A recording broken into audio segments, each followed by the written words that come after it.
So thank you so much for joining us this morning. Rob and I have been kind of planning to have this chat ever since lockdown started, because obviously everybody's focus right now is how do I build a really robust business? How do I make sure that I've got enough customers to sustain myself as we ease out of this slightly bizarre period in our time, and that is Rob and I's main passion, really, about how you grow businesses. So Rob, for those of you who do not know, is Mr. Rob Moon of Rob Moon Training, and Rob is one of only 3 licensed practitioners of the growth framework. So he is a very, very special individual. I'm blessed. Those of you, yeah, you are blessed. Those of you who know Emma will know that she is the other licensed practitioner of the growth framework. So today's session is entirely around that concept of the growth framework, what it means and what you need to be doing in your business to apply it. So I'm going to kick off. You're going to hear loads from Rob today, and we're going to give you some really actionable tips on exactly how you can analyze, assess, and improve your business right now to make sure that you generate all the revenue that you rightly deserve. Yeah, so if you hang around to the end, we've got some ebook content, we've got some quite specific diagnostic tools that we'll be sharing with you that will really help you to apply the growth framework. But for the next half an hour, you just need to listen to Rob and I chatting away. So I'm going to start out by talking a little bit about the growth framework. A lot of people who know about Elation, but don't necessarily know the framework that we use to actually underpin all of our work. So the growth framework was designed by me in 2010, and it largely came about because I was really keen to make sure that the business that I owned and ran genuinely supported other organizations to grow their business. And we wanted to create a framework, a guideline, like a set of principles that business owners could refer to when they were building their business, when they were growing their business, that would allow them to make the right decisions around what changes they might need to make in their business to affect the amount of revenue that they generated. So that was the entire premise of the growth framework. And the growth framework is everything that we do at Elation. And it's everything that we do when we talk with our clients. And we've applied it to over 400 businesses in the UK so far, all with, universally with really excellent growth outcomes. It's won awards, which I'm super proud of. Not quite as proud as my mum, but still quite proud. And we're widely recognised as the UK's most effective business growth tool. So applying the principles of the growth framework should give you a really solid bedrock to build a really great business. So it's that we're going to explore today. Rob is one of our licensed practitioners, as I've said before. And Rob, I don't know if you would like to please just start out by letting our group of delegates know how we met, what it was about the growth framework that appealed to you, and why on earth it is that you and Elation work so very well together. Thank you, Karen. Yeah, well, this all happened, I'm probably, how long am I going back now? Probably 3 years -ish? I think 3 years, yeah. I'm not very good with dates, but I think 3 years. I remember it was a Saturday morning and I was sitting downstairs having me brew and my breakfast and just scrolling through LinkedIn the way you do. And I came across your cheery little face with a microphone in your hand. So I thought, oh, a little video. And the caption says it's all about, the 3 pillars and the growth framework and all that kind of. I thought, while I'm having me Weetabix, I'll have a little click on this and in my head, I'm going to be honest, Karen, I thought I'll have a laugh at this. Yeah, I've seen it all before. I'll see what this lady's got to say. So I started to play it, and literally about 60 to 90 seconds in, I was hooked because my background was at Yellow Pages, where obviously I learned from a very early stage in my sales career that you need to have a really good, solid sales structure and methodology and all that. And I thought, this lady's talking my language. This is exactly how I've been brought up to sell. This is what I believe selling should be about. All of the ethics were right and everything. And I thought, oh my God. I just had to get in touch. So I just commented on the video. Hi, Karen, really enjoyed the video. This is exactly how I think. This is how I've been brought up to sell. And then we've just arranged a coffee and a meetup, and the rest is history, as they say. And I think the reason that I love this better than or more than anything else I've come across in my, where am I now, 30-ish years in sales, is because it's the whole picture. It is the entire picture. It's not just what to say in front of a customer, which is what most training providers do. It's about the customer journey. It's about how to manage those people effectively. It's just a complete helicopter view. And I think the reason why I sort of latched onto it was because, as well, in my early days of freelancing, I put a post out on LinkedIn, actually, I can distinctly remember it now, called the sales jigsaw, and that it had to have all these pieces in it. Yeah. And when I saw the video, I thought, that's what I'm talking about. And that's exactly why I, came and had that coffee, and the rest is history, like I say. Yeah. Awesome. Thank you. I like that story. I had no idea that I was your Saturday morning breakfast watch, Rob. I'm not really pathetic or really lovely. Yeah, absolutely. I love that. No, I mean, Rob, I'm really glad you talked about that helicopter view, because for the listeners that are tuned in right now, that is really the message that I want you to take away from this. The growth framework really looks to kind of reshape how we think about sales. Lots of people have a quite one-dimensional view about sales. Oh, it's about, how well I follow up on my proposals. It's about, how great I am at leading a meeting. It's about X or Y or B. And it's actually about a lot of things. It's about a selection of things that happen in your business that influence how much revenue you make. And we refer to sales at Elation as every activity and plan that you have that influences the revenue that you bring on board in your business. So the growth framework teaches us to be really holistic and to recognize that there's not just one thing that impacts on how much money you make. There's quite a lot of things. And we think about it like a Jenga game. And it's funny because you talked about jigsaws. We talk about a really robust sales operation being that complete Jenga block. And if you take a few blocks out of that Jenga, it's going to be a little bit less stable, which is why the growth framework is referred to as the 3 pillars of successful selling, because it talks about 3 areas of your business that need to be really robust to make sure that you generate enough revenue. And those 3 areas are your sales process pillar, your sales activity pillar, and your sales management pillar. And it's the 3 of them that we want to talk about today. So for the listeners with us, we are going to go through each 3 of those pillars. I am going to explain how the growth framework reviews those pillars and what's important about those areas of your business. And then Rob and I are going to have a little bit of a chat around right now, as we transcend this lockdown period, how you can be thinking about that pillar of your business, shoring it up, making it as robust as possible so that you have a really robust business going forward. So we're going to start with that sales process pillar. And the important thing to bear in mind with sales process is what we're talking about here is your customer journey. We're talking about the experience that your customer has when they work with your business. And broadly speaking, that fits into 3 quite neat sections. And at Elation, we follow that journey through 3 stages.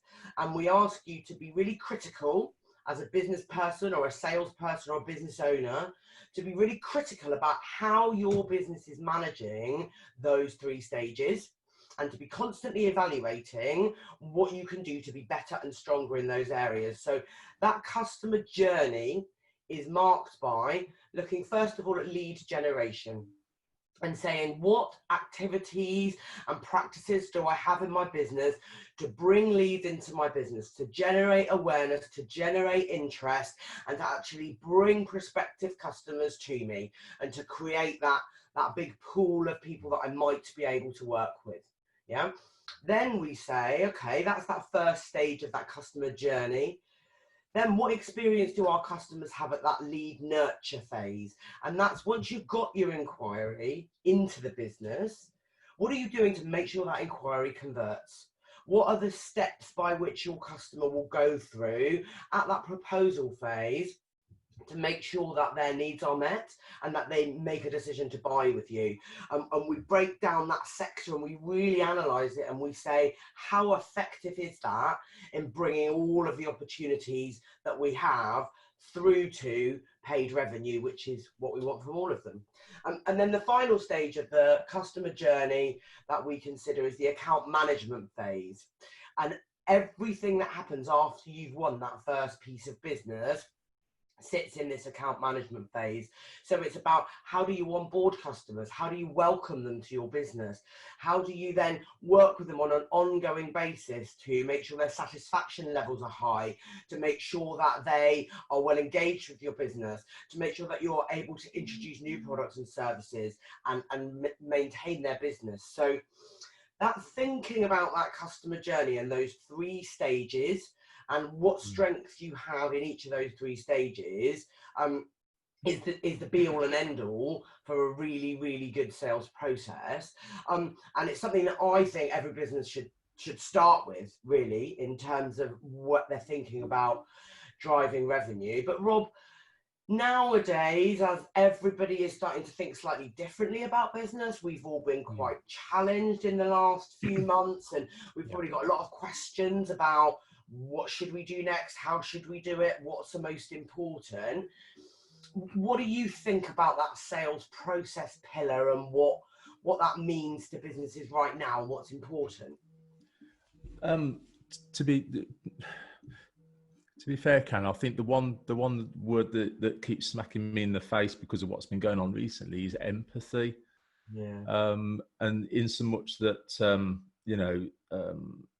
people just need to almost put an arm around people at the moment, rather than trying to be overly forceful and overly dynamic and pushing them and that kind of thing.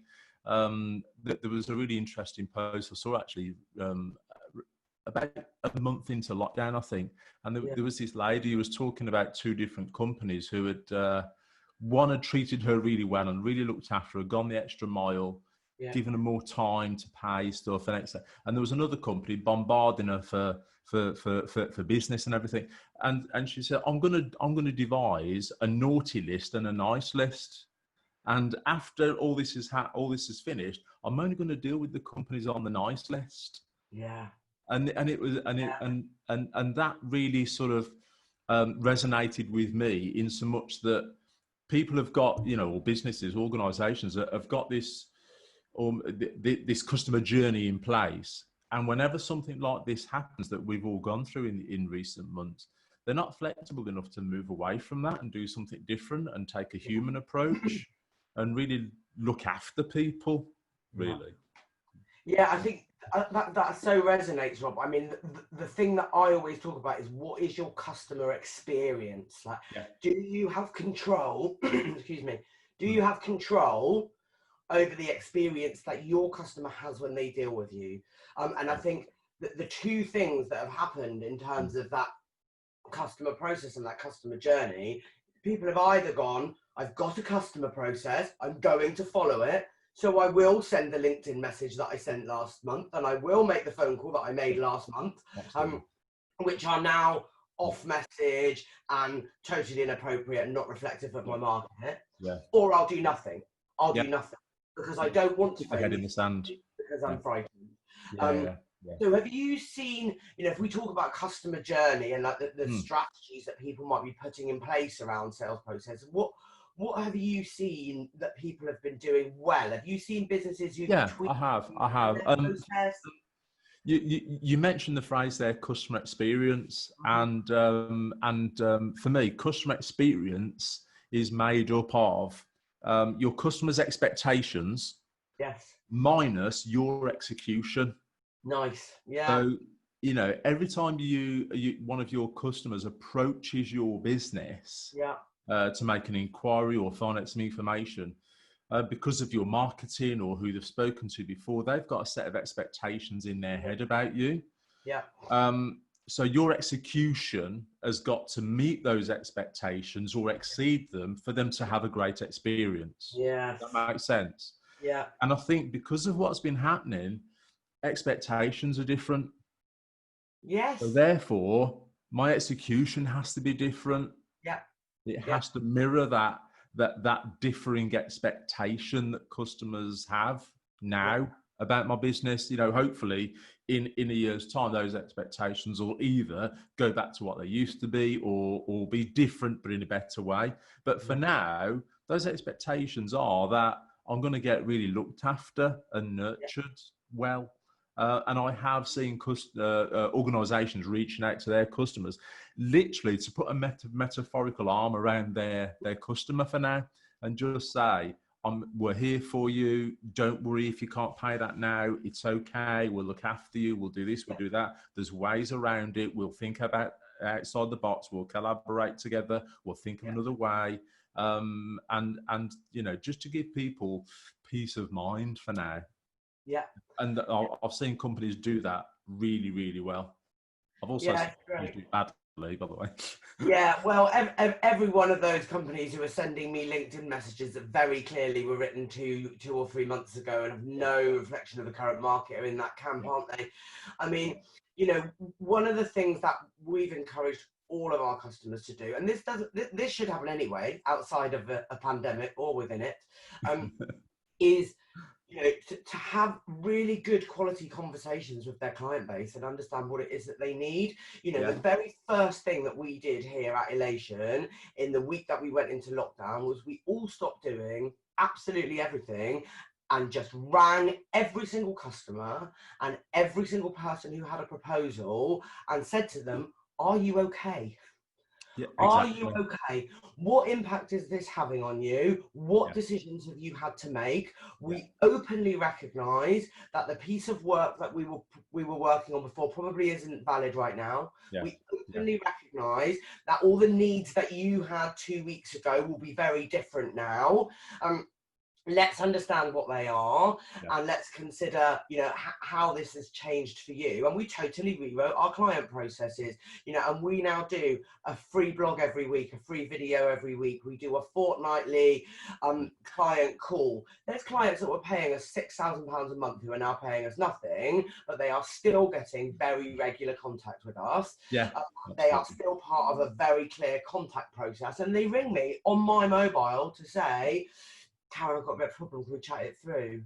And I'm like, absolutely, because you were a loyal client before, and just because your needs are different now, it doesn't mean your experience with us is going to diminish. Exactly. Their expectations and needs and requirements have changed drastically, and it's only businesses that are flexible enough, you know. And what you've done there is a perfect example. Them are the businesses that will come out of this, you know, quick off the blocks. Yeah, I agree. So, Rob, if the people listening today are all thinking, "Wow, I need to really think about my customer experience, I've got to start refining this," they've got these 3 stages that they can look through: lead generation, lead nurture, and account management. And I'd encourage everyone to start thinking, which one is my business doing fairly well at? Which one am I not confident about? And focusing in on that. Have you got one tip for them if they're thinking, "I really need to shape this up"? What would you be recommending that they do? What approach would you be suggesting they take to have confidence in that area? I think for me, the sales activity pillar and the sales management pillar are going to be absolutely crucial as we emerge out of this, because from a sales manager's point of view, and you know, we will come on and talk about the management pillar in more detail later. These managers have got to understand that their sales team may have been on furlough for quite a long time, and they might be a bit rusty. In their skill set. You know, I've just started to watch football again, and it's evident that those players are rusty. They've had a couple of weeks, you know, hard training to get ready for this, but they're still rusty. Now, for me, a question that I would put to organizations at the moment is, with your sales force coming back into action, how long can you afford to leave them getting back up to speed before they hit, you know, full pace again? You know, is that a week? Is it 2 weeks? Is it a month? Is it a week, 2 weeks, and a month of missed opportunities while they're getting up to speed? Can you afford for that to happen? Yeah. Question mark. And what can I do about it right now? Yeah, I agree. I You know, we've agree. got to get them up to speed. We've got to get them ready to good to go. And not just even them. I mean, I think us. I mean, you know, everyone, whether you're the business owner, whether you're the sales manager, whether you're, you know, what the ops manager, Mm, um, returning back to work is yeah, going to be a mindset issue, yeah, and we certainly mm, are going to need to go back to work and behave in a different way than the way we yeah, behaved before, yeah, because our customer experience will be different, because their yeah, needs will be different, because the way that we communicate with them will be different. yeah. We need to be ready to go into a period of change, don't we? And humans aren't all Absolutely. good at that. They tend to Absolutely. like Yeah, it. yeah. But like Um, we said before, it's only going to be the businesses that are forward thinking and take the initiative that yeah, are going to do well initially. And, you know, I dare say you and exactly the same as me, we've seen a steady trickle now of inquiries asking for refreshers and that kind of thing, just to get people, just to shake the cobwebs off a little bit. yeah, Yeah, if I was a salesperson right now, and I was told, right, we're going back out there in a week or two or whatever, I'd be trying to listen to some of my old calls, maybe some recorded stuff and all that kind of thing, just to remind myself of all the good habits I used to have. Because if I don't get myself mentally prepared that way, I'm yeah, going to be practicing on my customers yeah, yeah, when I yeah, first go out, and that terrifies me as a coach. yeah. It terrifies me. You can't afford to practice on customers. They've got to see the real deal. Yeah, that's so How, true. what can I do in this time to get the real deal ready, good to go for customer number one? Yeah, I love that. I love that. So that actually leads us very neatly on, Rob. Thank you. It's like we've done this before. Um, Away from that sales process pillar, so we've thought about our customer journey. We've thought about how we make sure that we're bringing people through those stages. As Rob rightly said, the whole concept behind the three pillars Mm. is that you need strength in all three, or your business is going to be rickety. So the second Absolutely. pillar that we look at is the sales activity pillar, and the sales activity pillar is about thinking about all of the individual communications that your customer sees and making sure that they are of the right quality. So you're conducting really fabulous Zoom calls, you're leading really robust face-to-face meetings, you're engaging with your customer in a really high quality way, you're using diversity. So yes, you will look at LinkedIn, you'll use the telephone, you will send out lovely handwritten notes to people, you'll have as many diverse, you'll have videos, you'll have blogs, you'll have as many ways as possible for your customer to access you as a business. And we're also looking at the quantity, making sure that you're doing enough communication with your customers to keep yourself top of mind. So, this is where the pure traditional sales technique comes into it. Like, how are we communicating as a salesperson? Communication has become very different for a lot of us. I've spent 95% of my week face to face for the last 10 years, and I haven't seen a human being Yeah. for about a decade, I think now, Rob. I don't know when the last time I saw a person. Everyone is two-dimensional now in my mind. But Rob, what do you think, in terms of your experience in the market around this sales communication piece? What do we need to be really aware of now as we're transcending lockdown around how we communicate with our clients? What's going to be important? Yeah. I personally think that with lots of organisations, there is a massive danger here that they're going to think, right, we've been shut down virtually for 3-4 months. Pardon me. What have we got to do as a business to make sure we start getting revenue in? And there could be a danger here of leading with lots of special offers, leading with, look at our wonderful new product, you need this now, you need it now, you need it now, and being too forceful, too pushy, leading with products, leading with offers, that kind of thing. Yeah. I think we just need to calm down and still take our time with people and you know, I mean, the sales methodology that we coach in this pillar, the ICAR, the impress, converse, advise, Yeah. request, sales structure, is more relevant now than ever. And it for me, we need to keep customers on this call, talking about them as much as we possibly can, rather than talking about us. How has this affected you? What would good look like in 6 months' time? What have you got in place to get there? Why is that important to you? Lots of impact and consequence questions, but that questioning phase, that converse, for me, where lots of people fall down because they get one snippet of a need, took it under their arm and run with it. But we've got to do a full complete conversation with these people just to get the absolute complete picture here, because unless we do that and do it really well and use those great questioning skills, we're not going to get a real feel and sense for where this customer is at now.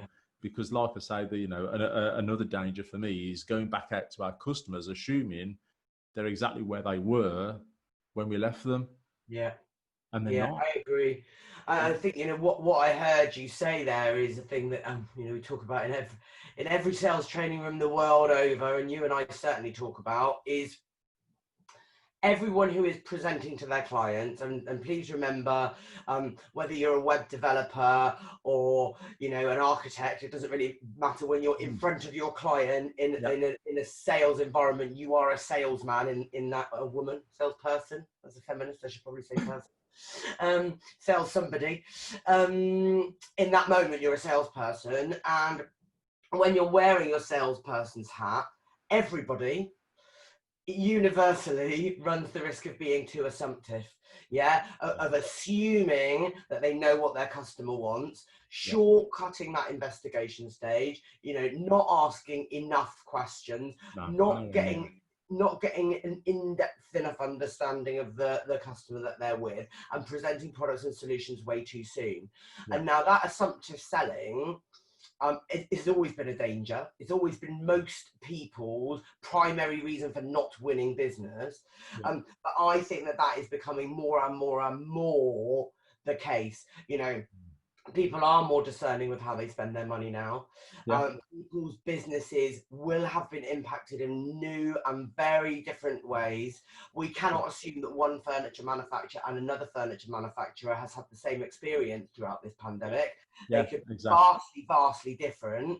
And if we don't have the skill set to shape a customer interaction in a way that really deepens our knowledge, we're going to be in trouble, aren't we? What do you say when you talk to people about this idea of asking great questions? One of our clients said to us the other day on another call, didn't they, Rob, that they hadn't reached out to any of the customers in their pipeline because they didn't know what to say to them. Exactly. That's a very real fear. If I'm not used to consultatively conversing on the phone, I might not know what to say right now. So what advice are you giving people in terms of how they should plan and manage that customer contact? You've got to start ringing people, finding out what opportunities there are. How should they be doing it? I think once you start asking these questions, the one thing that I spend a long time on any workshop that I ever do is this questioning phase, to understand not just the need, but what's the need behind the need. What's the emotional need. So if, for example, I don't know, let's think of a really simple example. You could be talking to a market trader who says, I need to sell 2 more apples a day. Why do you need to sell 2 more apples a day? Well, eventually I'll have enough money. I can open another stall. Great. There's the need behind the need. How will that make you feel? Oh, that would be wonderful. It'd be this, and you sell to that need, not the 2 apples. You constantly talk about him opening another stall. Now, bearing in mind what's happened the last few months, the need behind the need may sound very, very different these days. Yeah. So you know, a basic need is all based around winning more business, you know, driving performance, Having happier getting staff. more money on the bottom line. But Yeah. why do you need that? And the need behind the need these days could be a survival need. Yeah. Yeah. And if you can talk about that emotional level of need, that's Yeah. when clients will lock into you and engage Yeah. so much more deeply. Yeah. And that's how you win. Yeah, I couldn't agree more. There's a little process that I always talk about when I'm coaching people around this consultative selling, and I don't know why it is the case. It definitely is the case. I talk about it a lot in my keynotes, and I read about it in every sales book I've ever read. Learning how to ask really great quality questions is the toughest skill I've ever had to teach anybody. And I've been in training for 15 years. And even the sharpest tools in the box could ask more questions. I always ask people to prepare for their interactions with their customers, face-to-face, telephone, Zoom, I don't mind what it is. Yeah. Prepare by shaping out the questions that you want to be asking. And I'm asking people to think about 3 areas of questioning at the moment, and it's got a really horrible acronym, which is PID. I don't know where it came from. It could be DIP, I suppose, if you put it the other way around, but DIP or PID, whichever you prefer. We ask you to think about perception, impact, and desire. So I want to find out from my client, what is your perception of the current situation? How is it feeling for you? What do you believe about what's happening to your business, what's happening to your market? Yeah. What impact has it had on you? So questions around, tell me a bit about how this has impacted your organization. What do you envisage, being the long-term issues you'll have here? And then the final area that we ask people to investigate around is desire. What is your desire for what the future will look like? Yeah. So perception, impact, and desire is a bit like saying what's happened before, what's happening now, and what's going to happen in the future. Yeah, absolutely. If you have a clear picture of those 3 things, and you've shaped some really great quality questions to fill your conversation, you will come away with that what we call latent need. What is the thing? So I say I want a widget. I don't actually want another bit of black plastic in my home. I want the thing that the widget does, right? Yeah. And that perception, impact, desire, I think, will start to draw out what is their latent need? What is the stuff that actually I can really support with it and help to understand. Yeah. The one thing that comes to mind about that, and it's a really simple picture to imagine, and that is nobody, and I mean nobody, ever needs a drill. No. What you need is holes. Yeah, what they need is the holes that dreams are made of. Yeah, I've got a client who sells tires. I won't name them. There's hundreds of tire selling companies in the world, so you struggle to guess. But when I train them, I constantly say to them, stop talking about round bits of rubber.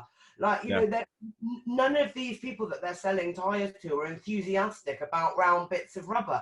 No. They're enthusiastic about the need that bit of rubber meets. And that, whether that's a cost-based need or a safety-based need or a quality-based need or a speed of provision-based need, it's definitely not a desperation for a bit of round rubber. No. Because nobody has one of them, unless you're a tire enthusiast. I'm not sure that there's many of them out there. Let's face it, if we didn't need to be legal and safe, nobody would ever buy that round piece of rubber. No, indeed not. It's purely a practical item. But so I would encourage everybody, in terms of looking at this sales activity pillar, to really sharpen up on your verbal communication with your customers to allow you to understand that perception, impact, desire. Yeah. If you rang all of your clients and asked some questions about that right now, you'd fast forward yourself enormously. Yeah. What the information that you capture there will do is, number 1, enhance your relationship with that client, make them much more likely to buy from you. Yeah. Number 2, it will allow you to shape all of your materials. Every single blog that I have written in the last 3 months, every single video I have made, every single webinar I have done has been as a direct response to the conversations that I'm having with my target market about the problems that they have in their business. And so, you know, being able to shape really great outbound communications based on a deeper understanding of your market is super powerful, and that's going to come from being able to engage really investigatively with people by phone, by Zoom, by any method you can. So sales communication, I think what we basically said there is be better at questions, didn't we, Rob? Was that our overview? Yes, absolutely.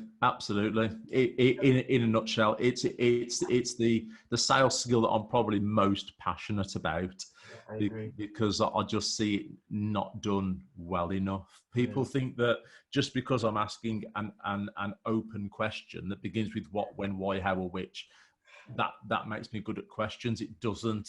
No. Well, for one, I think the phrase "open questions" is old-fashioned and had its day, personally. But also, it's what are the words that come after the what, when, why, how? Are you crafting these questions well enough to really get the true information you need and making it a really nice, enjoyable conversation for your customer to have? Because it's all about them. Too many questioning techniques these days, you can see straight through. You're only asking me that question because you want to sell to me. And you can see straight through that. Customers are more switched on than ever, so we've got to be cleverer and better at that. I agree wholeheartedly. I always know that I've had a really great quality conversation with my clients, but at the end of it they say thank you for the call, it's been really useful. Absolutely. And they didn't even ask for the call. Just come at it from a place of a mindset of wanting to help and being authentically curious. If you do that instead of coming at it through a lens of I need to sell something, you'll automatically have far better engaging conversations. Agreed. I can't remember. I did philosophy, so I should know this quote. Who gave this quote? But I don't. But there is a very famous quote from a philosopher, middle-aged philosopher, who said, "Nobody ever looked a fool by asking a clever question." You know, you asking great questions makes you look really credible. So do more of that with your customers, and you'll have an absolutely great time. So good. So we've got an amazing customer journey. Peppered with really diverse and amazing quality sales communications. The next pillar that we need to think about is that sales management pillar. And for me, I always like to start out by really broadening people's view of what sales management is. Sales management in your business is not about the activities of one individual. Sales management as a pillar within the growth framework is about everything that your business does to drive the results that it wants to see.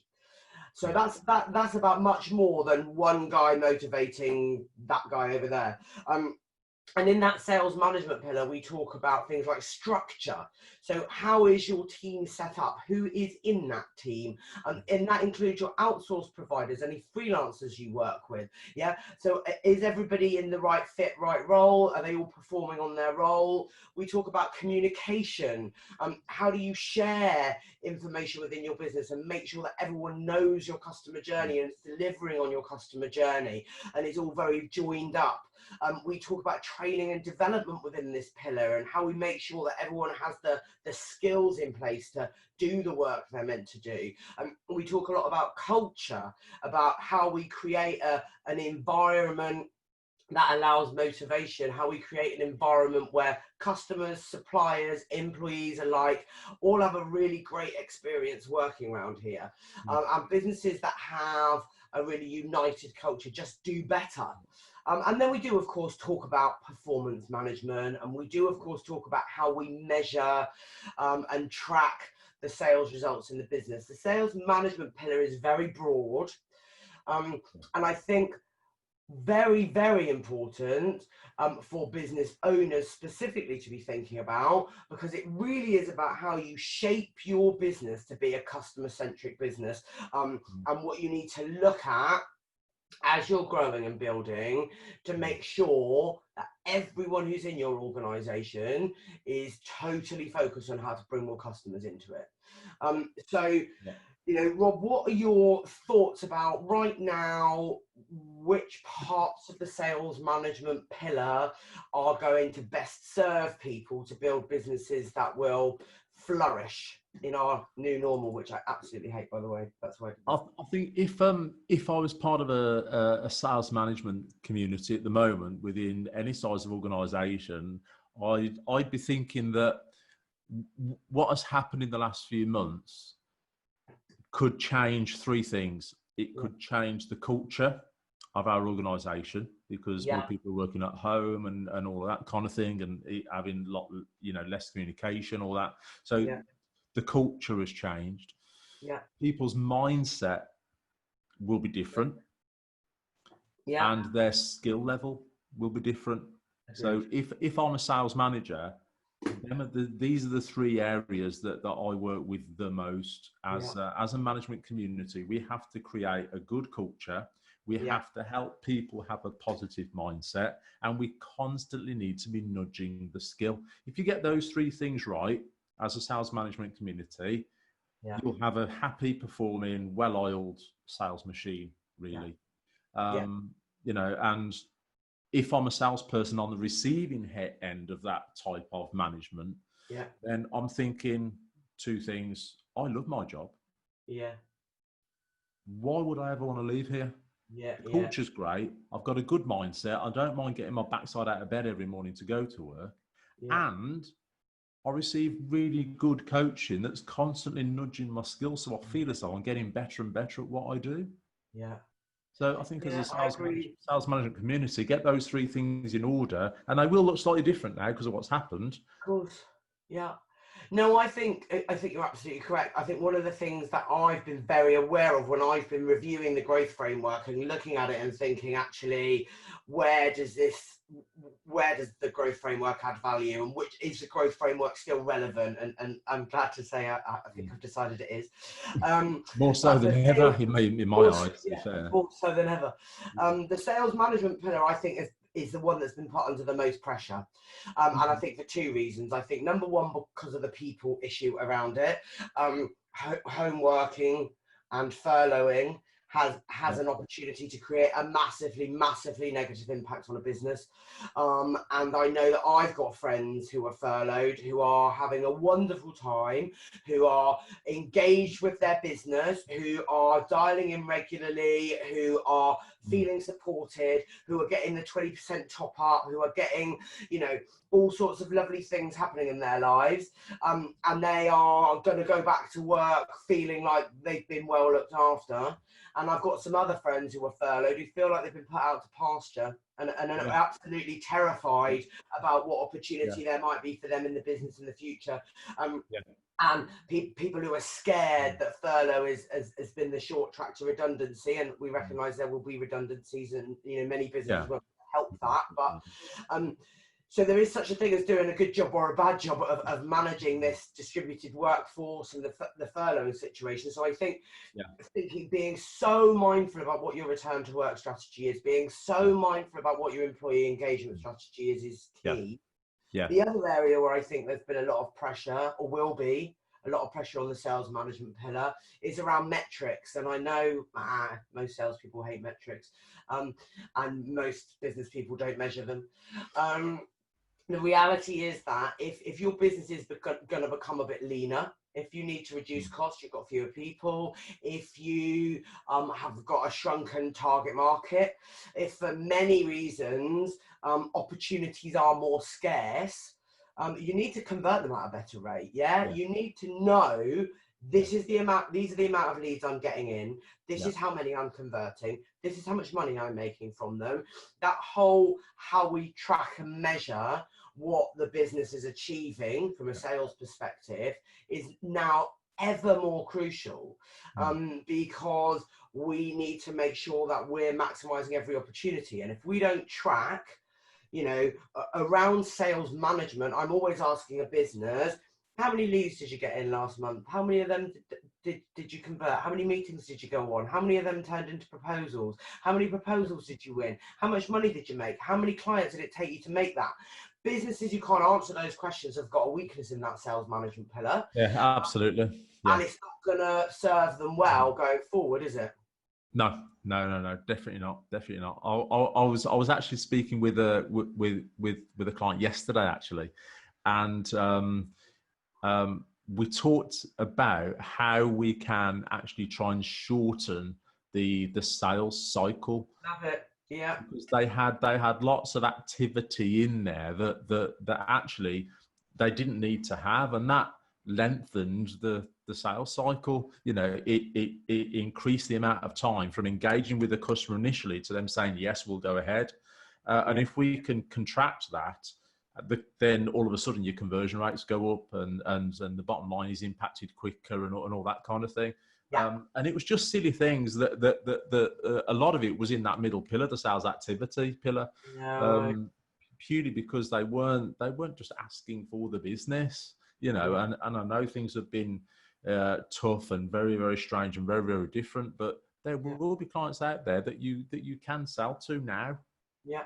But don't be afraid to, if it's right for them and you've gone through the process well enough and empathetic enough to realise this customer needs this now. So, you know, ask for the business and get that sales cycle shortened. Yeah, 100%. And going back to that sales activity pillar, the only time that it is inappropriate to say, would you like to work with me? I'd love your business, is if you haven't done that questioning phase well enough. Yeah, absolutely. Absolutely. Yeah. And you're just chasing the invoice. Yeah. If you have had a properly engaged conversation with this individual and you've identified a level of need and you've demonstrated you can meet that need, and you and that person are having an enthusiastic exchange about that, then you can say, shall we go ahead and do this? And absolutely. Being too tentative around that is going to impact on the speed of conversion. Of course it will. Of course it will. Yeah. Yeah. No doubt about that whatsoever. Yeah. So what have we covered, Rob? We've covered a lot. We talked about sales process. We talked about how we're going to have to be ever more mindful about putting empathy behind our customer experience. Yeah. Getting in there, walking alongside our customer and understanding what they need from us in terms of an experience. Yeah, I think that's really important, actually, really important, because I think we've been in classrooms together, Karen, and people have quickly realised once they map out their customer journey, do you know what? We don't need this, but we need more in this bit. And sometimes that customer journey is your agenda. This is how I want and need our customers to come through our processes. And that can be quite painful for the customer sometimes as far as the journey goes. 100%. You've got to put that customer hat on and think, I wonder what this feels like from through their eyes and ears. Constantly asking yourself, what would I like my customer to experience here? Yeah. Not what processes do I need internally to put them through the sales cycle. So so customer focused journeys, please, everyone. Then we talked a lot about questioning, because we're salespeople and we love a good question. But I think that the value that adds right now, understanding your customer's position and using that to influence the way that your business is communicating with the world, is fundamental. And then we nosed around in that area of sales management, and you know, I was loving all those pieces that you were talking about in terms of how do we engage with these people that are hanging out at home, that maybe aren't motivated, that maybe are stagnating, that you know, businesses who have got an eye on that, who've got a proper handle on that, will have more successful businesses in the future. And I know we got a lovely comment from one of our delegates here today about employees working from home or on furlough and what their return to work should look like. There will be a lot of businesses who don't have a return to work strategy, and I think it will challenge them for sure. I think some people might even need to devise some kind of almost a re-induction process and have an abbreviated induction and almost treat them like new starters, you know. But that can be done in quite a fun way through quizzes and that kind of thing, and get the engagement back. Yeah, I mean, we've got clients at the moment who are thinking about bringing their team back, and they are doing, the managing director is doing a little 3-minute video every day, called Our Process Through Change. And he's telling all of the furloughed team members what's happened in the business in the last 12 weeks, saying, so actually, we found we were selling more of this product and this is how we responded to it. We've identified 2 new suppliers. This is who they are. That we will continue to work with them. You'll need to be aware of them. And he's just literally doing a short little snippet every day to just begin that process of re-educating them around how the business has evolved. That will make their return to work more comfortable. They won't feel so alienated when they're back in the workplace. So that's rejuvenated and remotivated. Yeah, exactly that. Exactly that. So we dug around in those 3 pillars, Rob. Now, one of the things that I genuinely believe it's going to be really helpful and supportive as people start to move forward into the new ways of working is this idea of, you know, analysing and assessing how your business is performing in line with these 3 pillars. Like, what's happening in each of the 3 pillars? Where is my business really strong? And where have I got those little gaps in my Jenga game that's making my tower a little bit wobbly? Because then you can laser focus in and really understand, okay, great, I've got some gaps in this pillar. I can do some short pieces of work to fill those gaps. I'm going to raise my business up. So there's a couple of things that will happen to all of you lucky devils who joined the panel today. I'm going to send a link out to our 3 pillars ebook. That ebook talks you through step by step how you will score each of your pillars, how you can really assess and evaluate those pillars and score them so that you can start to recognize where your business has strength and where it has opportunities. That's free of charge. And we're also going to send you out what is called our business growth diagnostic. If you don't have the time or the desire to grade your own business, and I don't blame you, you've probably got other things going on. We have a 15-point questionnaire. You literally nip through it. It takes no more than 5 minutes. It's an online tool, and that will allow us to make some assumptions on your behalf around what's going really well and what could go better. Anyone who fills out that diagnostic gets back a free little 1-page report to let you guys know what we would recommend for you in terms of your 3 pillars. So they will come by emails. If anyone on the panel at the moment has any questions or comments or requests, now is the time to pop them in either the chat or the Q&A. Rob, is there anything that you would like to close up on in terms of the growth framework and how that will contribute to building businesses going forward? I just think in summary that people need to just be conscious that the landscape is looking very different. Your customers are going to be feeling a little bit tentative, and that maybe, and they just need treating with a little bit of sensitivity. And it's all around that empathy piece to begin with, without losing sight of, is there an opportunity here? And don't hold back if there is, if the time is right, the situation's right, the need and the solution match, then sell stuff. Yeah, sell stuff. I think that's a key thing, isn't it?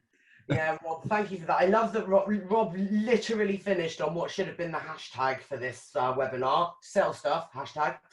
I really appreciate that, Rob. So, just for everyone's clarity, the content that Rob and I wanted to share with you now is done. And we have had a wonderful time sharing it with you, and we'll send all the follow-up shortly. And there has been a question in the chat, which I am going to hang around and answer. Anyone who wants to be part of that conversation can stay. I'm sure Rob will stay with me. But one of our webinar attendees has asked, do we have any tips on lead generation as part of the sales process? So the short answer is yes. One would hope I would, otherwise I'm really sat in the wrong chair. But I would love to give you some ideas around that. firstly, and genuinely not as a means of promotion, because I make no money if you do any of these things. So we have our website, elationexperts.co.uk, and our YouTube channel, Elation Experts. There are lots and lots of materials around this. I wrote a blog this week called Proactive Prospecting, which will talk to you about how you can create good outbound lead generation strategies. There are videos there around the same thing. But my key tips right now for generating new leads into your business is really two things. Number one, please remember that you have to be diverse in lead generation.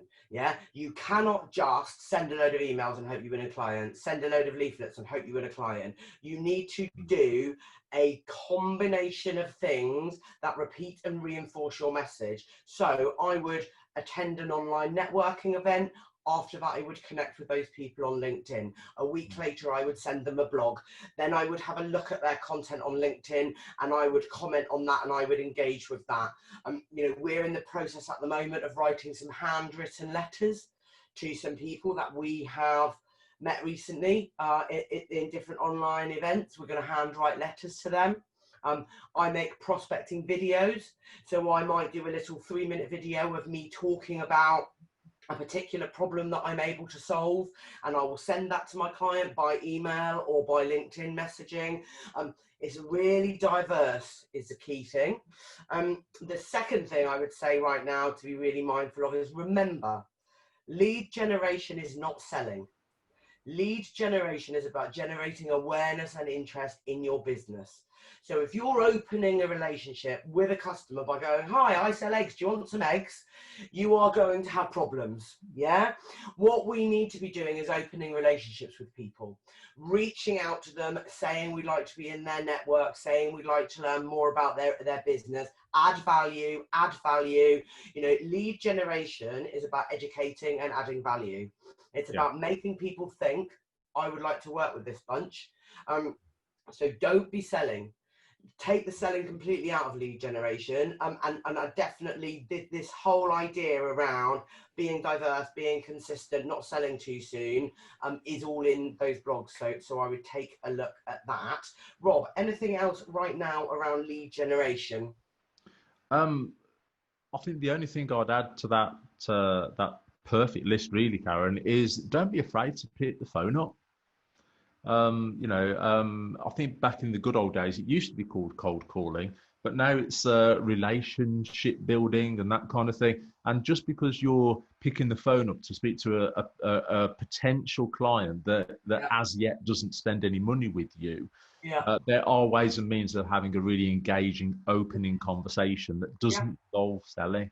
And you know, I'm nuts on LinkedIn about it at the moment, about cold calling and the old approach versus a nice approach, because it can be done really, really well. So don't be afraid to pick the phone up, as long as you're doing it right. As long as you're doing it right. And the thing is, you know, I mean, you'll know, Rob, that I'm very good friends with Daniel Disney, who does an awful lot of stuff around LinkedIn. And if anyone here wants to know how to use LinkedIn better, there is no better source in the world, in my opinion. Daniel Disney, check him out. He's got 600,000 followers, built an entire £1 million business on LinkedIn. So he's one to watch. You know, we talk a lot about cold calling. Is cold calling dead? And I'm like, here's a yellow pages, mate. Bring every one of these strangers and find out they got any money to spend is dead. Yeah, that's not a thing anymore, and I'm not sure it ever should have been. But what is absolutely not dead is building relationships by telephone. Yeah, and I will. You know, I've had a great example. I did a webinar about 6 weeks ago. Gentleman attended the webinar. I sent him a follow-up email with some additional content. I connected with him on LinkedIn. He read a couple of my blogs, asked me some questions. I sent him some video content. We've been backwards and forwards via email and LinkedIn for about 6 weeks now, constantly drip feeding content, liking his stuff, tagging his things. The other day, he saw another piece of content that I sent, asked me a couple of questions about it, and I said, look, blah, can't give names, why don't we have a Zoom coffee? And he said, I'm absolutely delighted to. I so value that you would give me the time to do that. It wasn't that I was asking him to attend a sales meeting. Yeah. He was very, very grateful that I had said I would give him an hour of my time to talk about his questions. Yeah. Now, that telephone conversation, I know it's going to be a video, but that conversation there, that's technically cold calling, right? I've never met that guy before in my life. It's part of my lead generation strategy, but he's dying for it. He's super excited to have that in his diary. Yeah, Absolutely. because it's been part of a process where we've built relationship and I've added value. That phone call is no longer a difficult thing to be doing. Yeah, Because absolutely. it's part of that process. Absolutely. Yeah, yeah. I had virtually exactly the same thing happen, Karen, Really? in the early days of lockdown. And I'll cut a very long story short, but the lady has decided to come on board, and her team are going to go through some workshops. And before the workshops have even taken place, she's recommended me to somebody else. Nice. Purely because of that journey, journey to the work. Yeah, you know, when we build these lead generation strategies with our clients, you know, when lead generation is done very, very well, the customer has made the decision to buy from you before they even see the proposal. Yeah, they know that you're going to be their supplier, and then the price and whatever the price and the deliverables are is almost a PS, whatever it takes, you know. And that's when you know you've done a really incredible job at lead generation, where your relationship is so deep already that the deal is done. Okay, so again, if any of you want more information about this, poke around on our YouTube and our LinkedIn content. So somebody else on the panel has asked about PID, about perception, impact, desire. And does the empathy piece also lead to advise and comment? E.g., do we seek to alter perceptions if we don't agree? Great question. I think I've got two answers. I'll let Rob think about his. I would seek to alter perceptions if they were absolutely wrong. So for example, client might say to me, well, you know, given the current climate, I don't feel like it's worth investing in training in my team because we're just too busy. Now, I think that's a mistake. So I would want to alter that perception. I would want to very empathetically and through a deeper understanding, try and take them to a place where they recognize that investing in developing their team had real value to their business. So yes, I would. But I wouldn't seek to alter their perception simply because I disagreed with their perception. I would only seek to alter it if I could demonstrate that the other perception was more valuable for their business. I don't know if that sounds like a bit of a political answer, but you know, sometimes our biggest sales barriers are a misconception about the value that we can add. Oh yeah, I don't think that's really important for my business at the moment. I don't think that's going to add value. I don't think that's going to return investment. Our job as business owners is to overcome those perceptions and to demonstrate that the opposite is true. But I love the fact that James, you got added in there. Is there empathy required? Because there absolutely is. I think it's I think it's a really interesting one, and if you are going to attempt to alter perceptions, I think you need to tread quite carefully and do it in quite a sensitive way, rather than saying I don't agree with that, you're wrong. It's kind of saying, well, you could give it a go if you want. It's kind of saying, I find your views really, really interesting. Just on the flip side of that, what another client found was and re-spin it totally on its head. And you know, in our sales activity pillar, Karen, I'm not going to give too much away, but we talk about third party selling, and it's all about commentating almost on the effect that we've had on others and letting that do the talking for you, that kind of thing. Yeah, I agree. You know, I'm a huge fan of that. If someone says, oh, you know, there's no point in training right now, you know, it's not the right climate. I say, you know, would you be at all interested to hear a story of another client who has taken a leap of faith and invested in that, Yeah. and the real benefits they've seen. Would that be of interest to you? And people normally are quite receptive to that. I think the thing to be very mindful of is that we don't take challenge, humans as a race, we don't take challenge particularly well from people we don't trust. So you need to be very confident in your relationship of trust. So typically very early on in your interactions with these customers, or if for whatever reason you haven't really quite got that rapport going yet, that challenge is that challenging their perceptions, and being direct about, well, did you know there's another way that you could be thinking about, that could fall quite foul. Because you do have to have a relationship of trust. Now, excellent communicators can build a relationship of trust in a very, very short amount of time. If your sales process is diverse and they've already seen amazing LinkedIn content and a really high quality website and some fantastic blogs, your relationship of trust is already going to be slightly inflated because you've got credibility there. But just be very mindful of how confident you are that you have that respect and that credibility with them before you start saying, oh, hold on a minute, mate. I think I've got a better idea. Even if your idea is better. Great. I really appreciate those questions. If anyone else on the attendee bank would like to drop in a question, now is your moment. And if not, please wait for the follow-up email, which will come early next week, which will outline everything that you can do to really start applying the growth framework to your business. And I hope very much to stay in touch. If we're not connected on LinkedIn, please make sure that we are. You can find me at Karen Dunsquire and Mr. Moon at Rob Moon. He's the only Rob Moon sales trainer there is in the UK, so you won't struggle.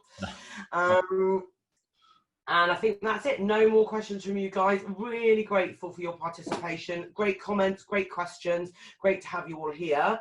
And we will see you at another webinar in the not too distant future, we very much hope. We will indeed. We will indeed. Have a great weekend, everybody.